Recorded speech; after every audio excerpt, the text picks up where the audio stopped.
Un policier raciste gifle un concierge noir au tribunal, puis le juge l'appelle « papa ». Isaac Monroe était habitué à être invisible. Chaque matin, à 4h30 précises, bien avant que le palais de justice ne s'éveille aux voix du pouvoir, il franchissait l'entrée latérale, ses bottes de travail usées résonnant doucement sur le marbre.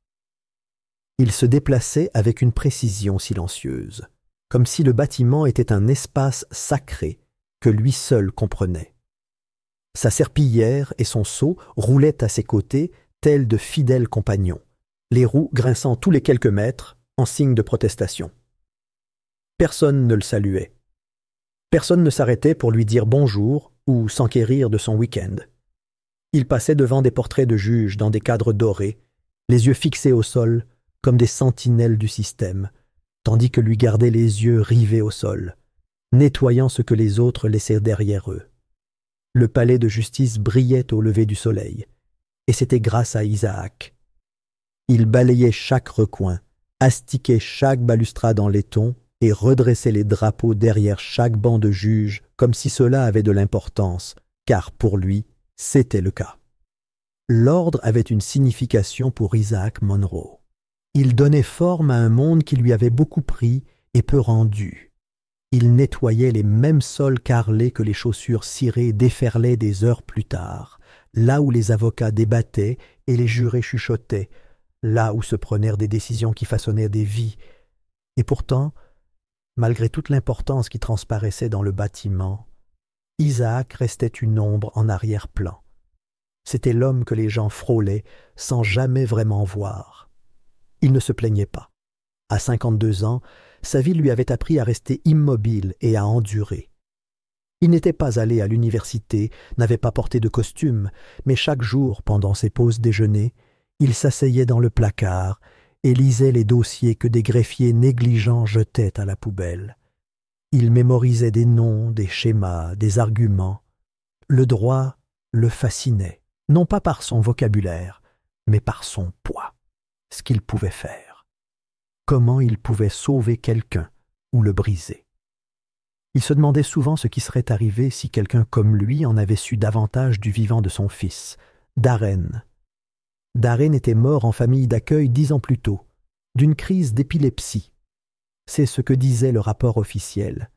Isaac se souvenait de l'appel arrivé juste avant le lever du soleil. Froid, clinique, définitif. Il se souvenait comment on avait emmené Darren quand il avait 6 ans, comment les tribunaux avaient jugé que c'était la meilleure solution en raison de l'instabilité, comment il avait essayé de se battre, mais n'avait pas les moyens de se payer un avocat, ni les mots pour se faire écouter. Cela le hantait encore. Pas seulement la mort, mais le silence qui l'entourait, la façon dont le système avait continué comme si de rien n'était. Il ne cessait de penser à ce silence. C'est pourquoi il notait tout. Dans un petit carnet en lambeaux, rangé au fond de son chariot de concierge sous des couches de papier absorbant et de spray nettoyant, Isaac notait ce qu'il voyait. Des échanges étranges, des dossiers abandonnés, des bleus qui ne correspondaient pas aux rapports de police, des pleurs derrière les portes closes des salles d'audience. Personne ne le lui avait demandé, personne ne le savait. Mais c'était sa façon de rester vigilant dans un monde qui ne voulait pas toujours de témoins. Il y a 2 semaines, le silence s'est brisé. Isaac nettoyait le couloir devant la salle d'audience 6B. Le bâtiment encore enveloppé par son calme matinal. L'air sentait le nettoyant au citron et le bois ciré. Il avançait lentement, veillant à ne pas trop éclabousser le marbre. Il marqua une pause, entendant un léger bruit sourd. Puis une voix, basse et aiguë, s'échappa par la porte entr'ouverte de la salle d'audience. « Vous n'avez rien vu, compris ?» Isaac se figea, sa main resserrant le manche de la serpillière. Il s'approche légèrement, juste assez pour jeter un coup d'œil par l'étroit espace. À l'intérieur, l'agent Travis Klein tenait un adolescent plaqué contre le mur. Le garçon paraissait avoir à peine 16 ans, petit et effrayé, le visage déjà rouge d'une gifle ou d'un coup plus violent. La poigne de Klein était ferme, trop ferme, ses doigts enroulés autour du col du garçon comme s'il maîtrisait un criminel. Le garçon hocha la tête en tremblant. Klein se pencha, dit quelque chose d'autre qu'Isaac ne put entendre, puis glissa quelque chose, du papier peut-être, dans la poche intérieure de son gilet. Isaac recula, lentement, silencieusement. Il s'assura que la serpillière ne touche pas le mur, que ses chaussures ne grincent pas. Il ne respira qu'une fois de retour dans la cage d'escalier. Il resta planté là, le cœur battant, incertain de ce qu'il venait de voir, mais certain que c'était faux. Il ne courut pas. Il ne s'adressa à personne. Il retourna simplement à son chariot, sortit son carnet et écrivit. Une semaine plus tard, il revit le garçon. Sa photo apparut sur un blog local. Jordan Hill, 16 ans, avait été arrêté pour résistance à l'arrestation, après avoir été contrôlé près de Lincoln Park. L'article disait qu'il s'était montré combatif, peu coopératif, blessé en tentant d'échapper à la garde à vue. Mais Isaac savait que ce n'était pas la vérité. Il se souvenait de la peur dans les yeux de Jordan. Il se souvenait de la pression dans l'étreinte de Klein. Et surtout, il se souvenait de la façon dont le système aimait à structurer les histoires de manière bien nette, sans jamais correspondre aux plis de la vie réelle. Il ne pouvait pas rester silencieux. Le lendemain, il prit un autre chemin pour sa pause déjeuner.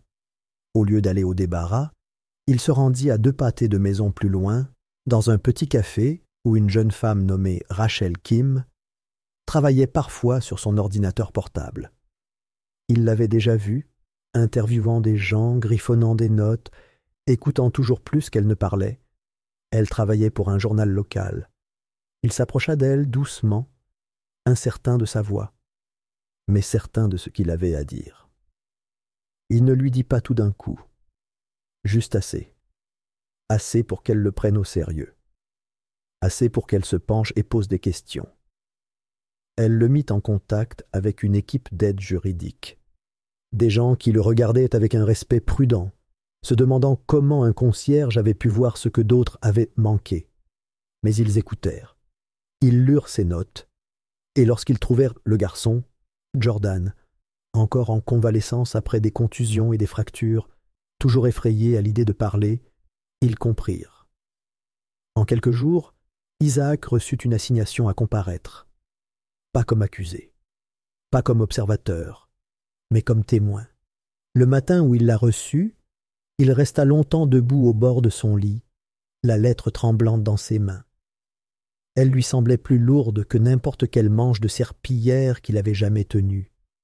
Il n'était pas sûr des conséquences pour son travail ni pour sa sécurité, mais il plia la lettre et la glissa dans le même carnet qui contenait ses notes. Le système avait pris son fils. Maintenant, il réclamait sa voix. Et pour la première fois, il réalisa qu'il en avait une qui valait la peine d'être entendue. Il entra dans le palais de justice différemment après cela. Les épaules carrées, le menton levé, les gens ne le saluaient toujours pas. Il passait toujours sans regarder, mais quelque chose avait changé. Ses pas résonnaient plus fort à ses oreilles. Non pas que le sol ait changé, mais parce qu'il marchait désormais avec détermination. Et d'un seul coup, Isaac Monroe n'était plus invisible. Lorsqu'Isaac Monroe entra dans la salle d'audience pour témoigner, le monde lui semblait plus lourd. Le costume qu'il portait, emprunté à un voisin 2 portes plus loin, le démangeait.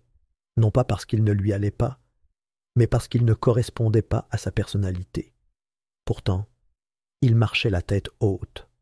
Le même homme qui nettoyait le palais de justice se tenait maintenant devant une galerie bondée, sans serpillière en vue. Mais ce qu'il transportait était plus lourd que n'importe quel outil, la vérité. La salle d'audience 6B paraissait différente lorsqu'on ne la nettoyait pas. Le bois était plus sombre, la lumière plus crue. L'agent Travis Klein était assis calmement à la table de la défense, son uniforme bleu impeccable et décoré.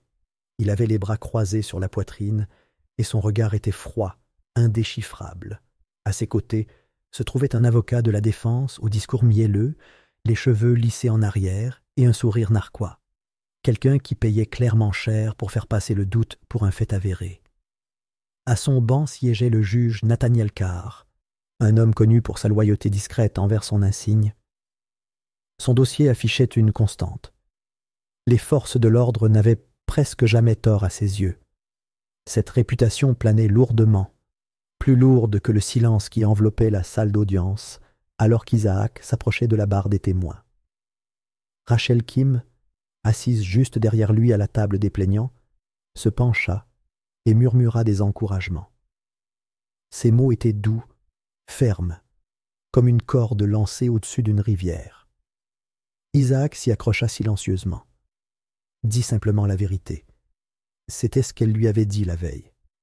Pas la version parfaite de la vérité. Pas la version polie. Juste la vérité telle qu'il l'avait vécue. Il a prêté serment. La salle d'audience l'a regardé ajuster le microphone, s'éclaircir la gorge une fois, puis commencer. Sa voix n'était pas forte, mais elle était assurée. Il décrivit le couloir devant la salle d'audience 6B 2 semaines plus tôt. Comment il passait la serpillière juste avant l'aube? Comment il avait entendu le bruit sourd, la voix étouffée? Il se souvenait des mots exacts. « Vous n'avez rien vu, compris ?» Il décrivit ce qu'il vit à travers la porte. Le garçon, la peur, l'emprise de l'agent Klein sur lui et le mouvement de quelque chose qu'on glissait dans son gilet. Il ne dramatisa pas. Il n'exagéra pas. Il raconta simplement à la cour ce qu'il voyait, ce dont il se souvenait. Mais le silence qui suivait chaque phrase lui témoignait de la portée de ses paroles. Dans la galerie, les gens s'agitèrent. Certains se penchèrent en avant. Quelques journalistes griffonnèrent rapidement. Même les jurés commencèrent à regarder Klein en plissant les yeux. La mâchoire de Klein se serra légèrement. Il ne regarda pas Isaac. Il garda les yeux fixés sur le juge ou le mur, mais la tension était là, crispée et en attente. Lorsque l'avocat de la défense se leva pour le contre-interroger, son ton était sec, presque moqueur. Il mit en doute la position d'Isaac, sa mémoire et même son travail. « N'est-il pas vrai que vous n'êtes que le concierge ?» L'avocat n'eut pas besoin d'élever la voix pour que l'insulte soit piquante. Isaac ne broncha pas. Il répondit à chaque question calmement, directement. Il admit qu'il n'avait aucune formation juridique, qu'il n'avait ni badge ni titre, mais il savait ce qu'il voyait. Et pour la première fois de sa vie, il n'allait pas se laisser convaincre. Une courte pause fut demandée après son témoignage direct. Isaac descendit de la barre et se dirigea vers son siège derrière Rachel. Il passa devant la table de la défense, sans chercher les ennuis, retournant simplement à sa place. C'est alors que cela se produisit. Klein se leva sans prévenir. Son visage se tordit, une lueur de colère brisant le calme qu'il avait gardé toute la matinée. D'un geste rapide et délibéré, il leva la main et gifla Isaac. Le bruit résonna dans la salle d'audience. Fort final. Des exclamations de surprise éclatèrent. Quelqu'un laissa tomber un stylo. Les spectateurs se levèrent à moitié. Isaac recula d'un pas, la main portée à sa joue, les yeux écarquillés, non pas de douleur, mais d'incrédulité. L'huissier s'avança mais s'arrêta à mi-chemin, incertain. Le juge Carr ne se leva pas. Il fronça à peine les sourcils. Il s'éclaircit la gorge et déclara catégoriquement que le tribunal examinerait l'affaire plus tard. Pas d'outrage, pas de réprimande, pas d'excuse. Isaac resta immobile, le visage en feu, mais la colonne vertébrale inflexible. Il regarda droit devant lui, refusant de reculer. Rachel se leva d'un bond, protestant. L'avocat de la défense balaya cela d'un geste, le prenant pour de la tension émotionnelle. Mais la salle n'était pas convaincue. Quelque chose avait changé. La foule le sentit. Et juste avant que le juge ne puisse frapper de son marteau et ordonner une nouvelle suspension d'audience, les portes de la salle d'audience s'ouvrirent. Un homme grand et inconnu, vêtu d'un simple costume gris, entra. Il se déplaçait avec autorité, mais sans fanfare. Pas de sécurité, pas d'annonce. Juste une présence calme et contrôlée. Tous les regards se tournèrent. Il se présenta avec une clarté calme. Il était le juge Alan Drexler. L'affaire lui avait été réattribuée sur ordre de la Chambre d'appel de l'État, avec effet immédiat, pour des raisons de conflit d'intérêts. Le juge Carr se raidit. Sa bouche s'ouvrit comme pour protester, mais aucun mot ne sortit. Il se leva, le visage pâle, puis descendit de son siège et s'éloigna sans un mot. Un vent de confusion parcourut la salle d'audience. Les journalistes se penchèrent. Les avocats chuchotèrent. Rachel se tourna vers Isaac, stupéfaite. Puis Drexler se tourna vers Klein. Sa voix resta posée, mais elle avait du poids. « Vous venez d'agresser un témoin clé devant une vingtaine de personnes. » Klein ne dit rien. Sa mâchoire était toujours crispée, mais sa posture se contracta légèrement. Il ressemblait moins à un policier qu'à un homme acculé par sa propre arrogance. Mais le moment qui figea véritablement la pièce arriva ensuite. Drexler regarda Isaac, le regarda vraiment. Son expression s'adoucit, non pas de pitié, mais de quelque chose de plus ancien, de plus profond, une reconnaissance. « Monsieur Monroe, commença-t-il d'une voix plus basse, vous ne vous souvenez peut-être pas de moi, mais je me souviens de vous. » Isaac pencha légèrement la tête, incertain. « Vous étiez le seul homme à m'avoir jamais accompagné dans le système d'accueil familial, » poursuivit Drexler. « Vous m'avez lu L'île au trésor quand personne d'autre ne venait. Vous êtes venu quand les autres ne sont pas venus. » Un long silence suivit. La salle d'audience retint son souffle. « Je n'étais qu'un enfant parmi d'autres dans le système. Vous étiez le concierge. Mais vous m'avez donné de l'espoir alors que je n'en avais plus. » Isaac cligna des yeux, le souvenir le hantant. Un garçon aux chaussures déchirées, un livre de la bibliothèque sous le bras. Des soirées tardives au foyer. La promesse que les histoires pouvaient les mener n'importe où, même quand le monde réel les en empêchait. Drexler hocha la tête, non pas vers la salle, mais vers Isaac. Le nouveau juge annonça que ce témoin sera désormais entièrement protégé par l'État. La salle d'audience bourdonna de murmures. Le greffier se mit à taper. Les journalistes griffonnèrent de nouveau, plus vite. Rachel esquissa un léger sourire, les yeux brillants de stupeur et de fierté. Klein ne semblait plus aussi calme. Ses mains s'agitèrent sous la table. L'avocat de la défense lui murmura à l'oreille avec urgence. Mais le mal était fait. La gifle destinée à humilier Isaac n'avait fait que révéler le noyau pourri du système. Et maintenant, avec un nouveau leadership, la lumière commençait à percer. Isaac s'assit lentement, la rougeur sur sa joue encore fraîche, mais quelque chose en lui avait changé. Pendant des années, il avait vécu dans l'ombre du palais de justice. Maintenant, pour la première fois, la salle le voyait. Non pas comme un concierge, non pas comme un homme à ignorer, mais comme quelqu'un d'important. Avec un nouveau juge, le rythme était nouveau, un rythme auquel ni l'accusation ni la défense n'étaient préparés. Le juge Drexler ne perdit pas de temps en subtilité procédurale ni en posture. Il entra dans la salle d'audience le premier matin de son rendez-vous, un dossier en main, et le regard scrutant chaque recoin comme un homme en quête de vérité dans l'ombre. Tout le monde le sentit immédiatement. Ce n'était pas une réaffectation ordinaire. Quelque chose avait changé. À la fin de la première heure, Drexler avait rouvert le rapport médical de Jordan Hill. Il ne demanda pas la permission. Il donna un ordre direct.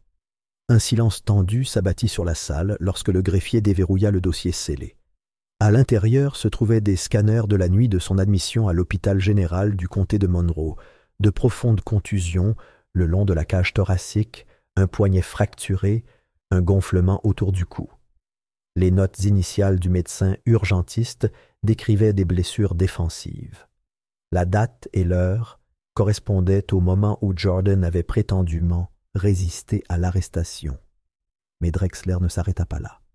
Il fit apporter un moniteur portable par l'huissier, et la projection suivante figea toute la salle d'audience. Des images de sécurité privée, non scellées prises au sein même du palais de justice. Grainées, certes, mais suffisamment nettes pour montrer l'agent Travis Klein traînant Jordan dans le couloir, les doigts serrés autour du bras du garçon comme un étau. Le visage de Klein était baissé près de l'oreille de Jordan. Ses lèvres remuaient rapidement. Des menaces, sans doute, même si la vidéo était muette. Jordan ne luttait pas, ne résistait pas. Il regardait juste devant lui, la mâchoire serrée, les yeux écarquillés de peur. À la fin de la vidéo, le silence était lourd comme de la fumée. Personne ne bougeait. Cet instant ouvrit une brèche, à l'intérieur comme à l'extérieur de la salle d'audience. Car cette fois, il était impossible de nier ce qu'ils avaient tout vu. Les affirmations d'Isaac avaient semblé extravagantes, voire désespéré, une semaine plus tôt. Maintenant, c'étaient des faits horodatés et preuves vidéo. Isaac avait eu raison depuis le début. Mais la vérité ne fut pas accueillie avec enthousiasme par tous. Le lendemain matin, avant même la réunion du tribunal, le bureau du procureur déposa une requête discrète pour que le juge Drexler soit dessaisi de l'affaire. Ils ont invoqué une partialité judiciaire, affirmant que sa décision de révéler des preuves privées suggérait un intérêt personnel. Mais Drexler avait anticipé la situation.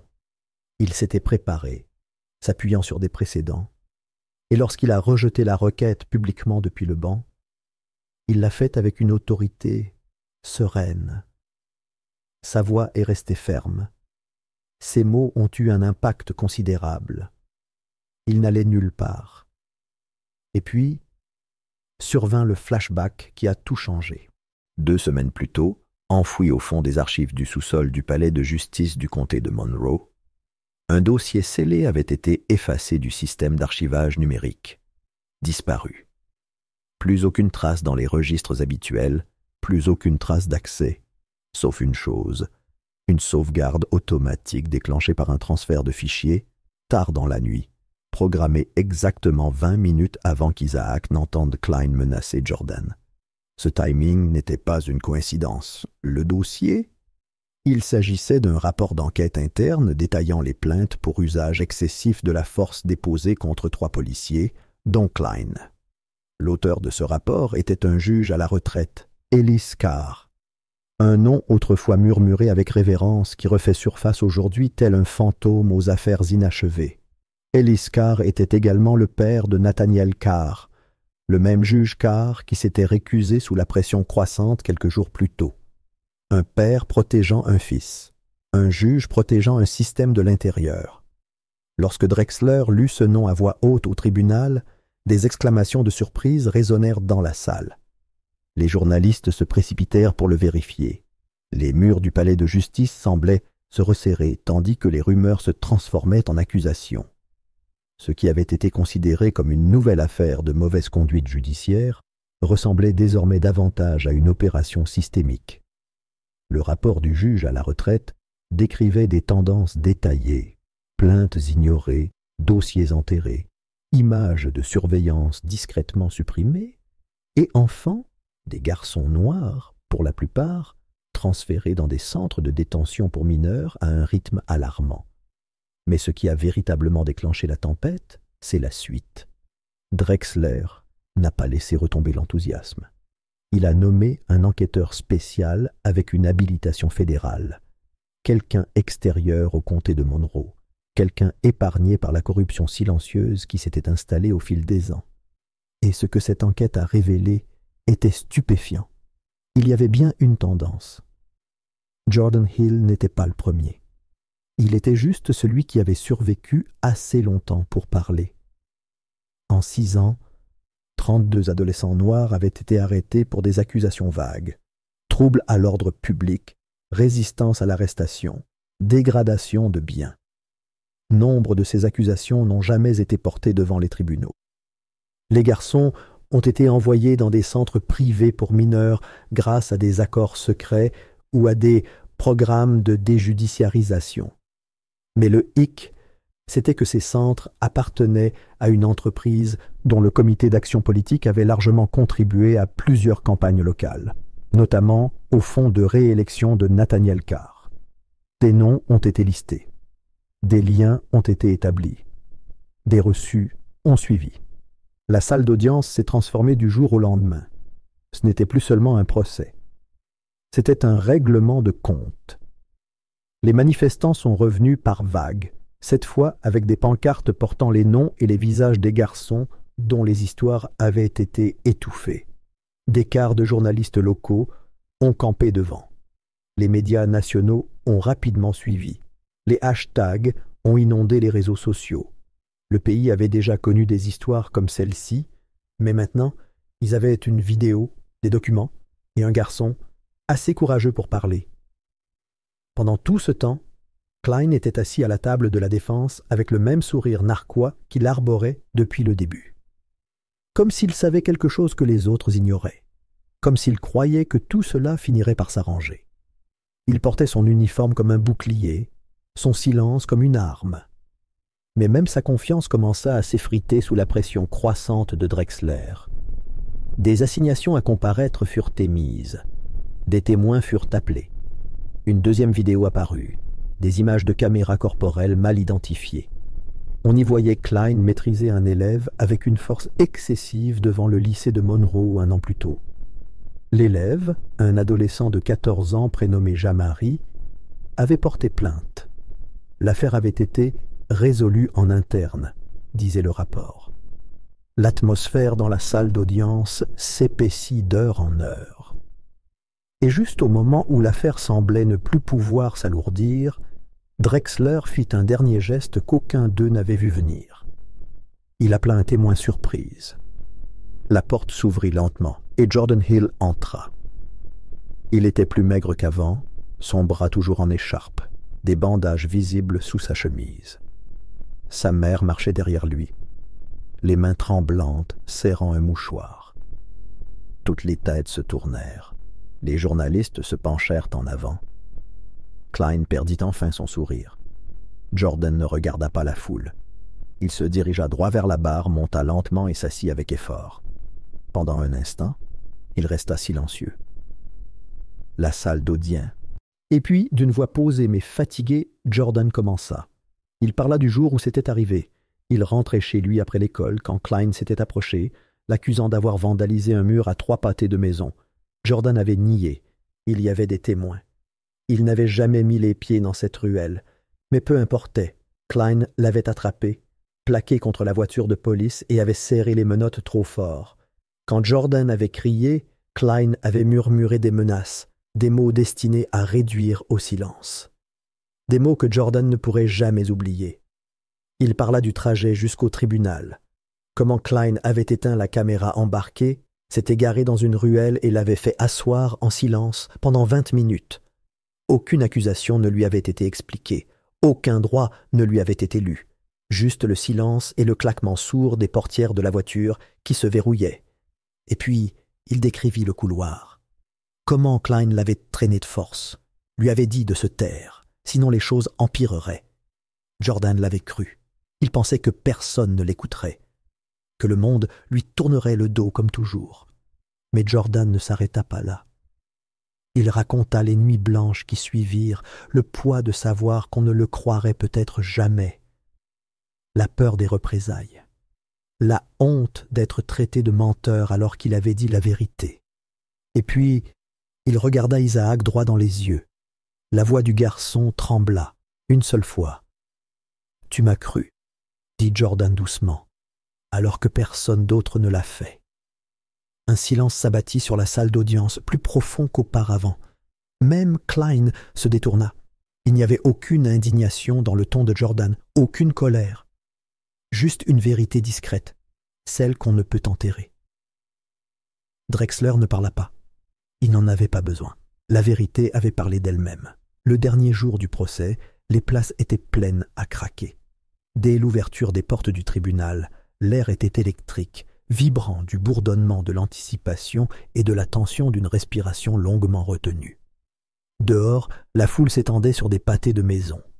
Des milliers de personnes étaient venues, emmitouflées dans leurs manteaux, et brandissant des pancartes peintes à la main sur lesquelles étaient inscrits « Concierge de la justice »,« Nettoyage de la corruption » et « Croix l'enfant ». Des familles se tenaient côte à côte avec des étudiants, des pasteurs, des vétérans et des enseignants. Des cars de reportage bordaient la rue. Leurs antennes déployaient telles des miradors. Des journalistes, essoufflés, donnaient des nouvelles aux caméras, tandis que des bénévoles distribuaient de l'eau et imprimaient des résumés de ce qui s'était passé ces 2 dernières semaines. Ce n'était plus seulement une procédure judiciaire. C'était devenu un événement national. À l'intérieur, l'atmosphère était encore plus tendue. Chaque banc était rempli, chaque allée bordée. Le léger mouvement des corps essayant de rester immobiles donnait à la salle un léger tremblement. Les regards se tournèrent vers le banc, lorsque le juge Drexler entra, non pas pressé, ni en quête d'attention, mais chargé du poids de tout ce que cette salle d'audience avait vu. Sa robe s'agitait avec gravité, son expression indéchiffrable mais tranchante. Le silence qui suivit n'était pas seulement respectueux, il était empreint de révérence. Aucun jury n'avait été convoqué. Drexler avait ordonné une décision de la Cour sur la base des nouvelles preuves accablantes.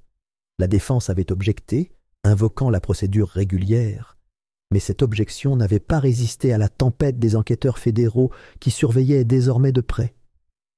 Aujourd'hui, tout était entre les mains de Drexler. Lorsqu'il prit enfin la parole, sa voix ne s'éleva pas. Elle n'en avait pas besoin. Elle résonna dans la salle avec précision, chaque mot résonnant comme un coup de marteau, ramenant la vérité à sa réalité. Ce tribunal a examiné les preuves, les témoignages et la chronologie des événements. Il marqua une pause, juste le temps de balayer la salle du regard, son regard passant brièvement sur Jordan Hill, assis à côté de sa mère au deuxième rang. L'écharpe de Jordan avait été remplacée par une orthèse plus ferme, mais sa posture était ferme, alerte, sans peur. Le regard de Drexler se tourna vers la table de l'accusé.